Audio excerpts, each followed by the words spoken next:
conseil d'expert vous est présenté par Helvetia.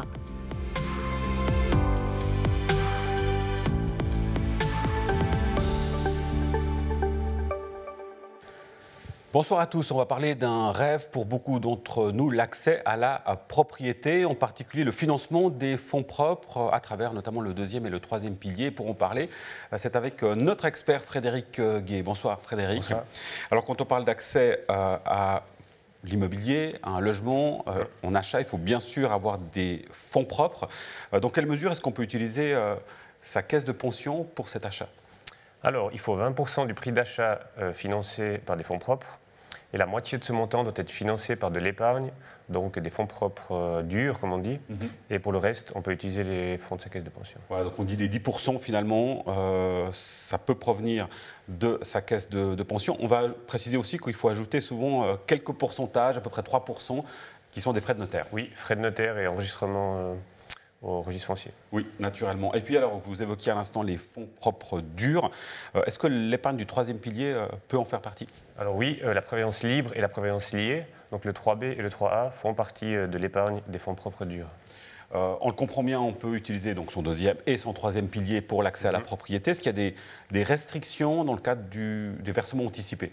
Alors oui, il y a plusieurs restrictions. Pour la caisse de pension, par exemple, on va payer un impôt sur le capital qui sera versé. Tous les 5 ans, on pourra seulement retirer un capital tous les 5 ans. Et puis, à partir de 50 ans, on aura des restrictions de retrait. Oui, effectivement, et ça, c'est important de se renseigner auprès de son conseiller, justement, pour pouvoir comprendre jusqu'où et jusqu'à quel point on peut effectivement utiliser sa prévoyance. Et justement, qui dit prévoyance, forcément, on économise, disons, on met de côté de l'argent pour ces vieux jours, mais aussi éventuellement pour des pépins qui peuvent arriver dans la vie. On parle notamment d'invalidité, par exemple, voire de décès. Dans ces cas-là, en termes de prestations d'assurance, Frédéric, elles sont forcément réduites dans ces cas-là en cas d'un retrait anticipé. Comment est-ce qu'on peut compenser ce risque ? Alors, c'est clair que quand on retire du capital de sa caisse de pension, on baisse les prestations en cas de décès et on peut compenser ces baisses par une assurance de vie qu'on dit risque, une assurance décès finalement. Il faudra aussi contrôler selon son plan de prévoyance, selon la caisse de pension, si le retrait en capital va engendrer une baisse des prestations d'incapacité de gain.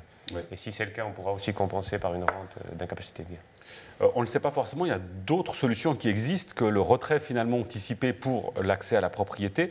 On parle notamment par exemple de la mise en gage des avoirs de prévoyance. Alors, il y a aussi évidemment la possibilité de ne pas prendre le versement anticipé du troisième pilier. Est-ce que dans ces deux cas-là, ce n'est pas plus judicieux finalement ? Bon, c'est une alternative de mettre en gage les avoirs de prévoyance. On peut aussi utiliser le troisième pilier pour faire un amortissement indirect.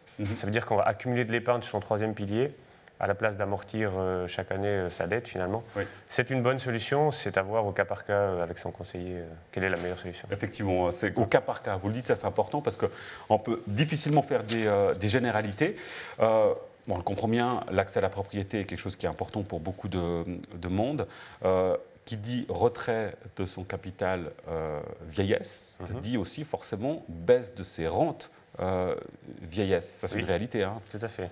Et ça, il faut le garder en tête. Oui, alors ce qui est le plus important, c'est d'arriver, en fait, une des règles, c'est d'arriver à la retraite avec au maximum 65%, donc sa dette au maximum 65% de la valeur du bien. Et puis, il faut aussi que les charges liées à la dette soient supportables pour le nouveau revenu qu'on aura à la retraite, en fait. Et puis c'est clair, l'idéal, dans la mesure du possible, ce serait de compenser cette baisse de la prévoyance vieillesse durant le reste de sa carrière, on va dire. Le mieux, ça reste quand même de prendre rendez-vous avec un spécialiste de prévoyance et puis de faire un conseil vraiment personnalisé selon votre situation. Effectivement, parce qu'on contracte une dette hypothécaire, on se dit, si on a 30-35 ans, on a le temps de voir venir. C'est vrai, vous l'avez dit, si on a 50 ans, effectivement, va se poser la question des revenus au moment de la retraite. C'est un élément qui est extrêmement important. Dans votre pratique, les gens n'en ont pas forcément conscience ? Alors, dans la pratique, je dirais que, en tout cas, moi j'en parle toujours, les gens en ont conscience. Après, c'est vrai qu'il y a la réalité des faits. C'est pas toujours facile de compenser parce que souvent, dans beaucoup de cas, on met tout ce qu'on a et puis tous nos moyens, on va dire, pour amortir et supporter son bien. Et puis on n'a pas des moyens en plus pour encore épargner et puis compenser la baisse du capital. Effectivement, d'où l'importance d'anticiper. Et d'ailleurs, alors pour autant qu'on ait les moyens, il y a aussi la possibilité de faire des rachats de son deuxième pilier en prévision de sa vieillesse, justement. Oui, tout à fait, c'est possible. Ouais. Et ça, c'est l'important, justement, de faire le point avec, avec son conseiller. On ne le dit jamais assez souvent, et encore, on le dit très souvent d'ailleurs dans cette émission, ils sont là pour ça, les conseillers, justement, pour faire le point, le bilan de prévoyance, anticiper les problèmes qui peuvent arriver dans le cadre, évidemment, de la retraite et de la question du paiement, principalement de sa dette hypothécaire, en lien, justement, avec ce qu'on vient de discuter avec Frédéric. Merci infiniment. Frédéric Guay, pour vos explications. Merci à vous pour votre fidélité. On se retrouve très vite pour un nouveau numéro de Conseil d'experts sur les questions évidemment d'assurance. Et vous le remarquez au fil des émissions, il y a beaucoup à dire justement sur le sujet. On se réjouit de la prochaine émission. Merci infiniment pour votre fidélité. Très bonne suite de programmes sur Canal 9. Ciao.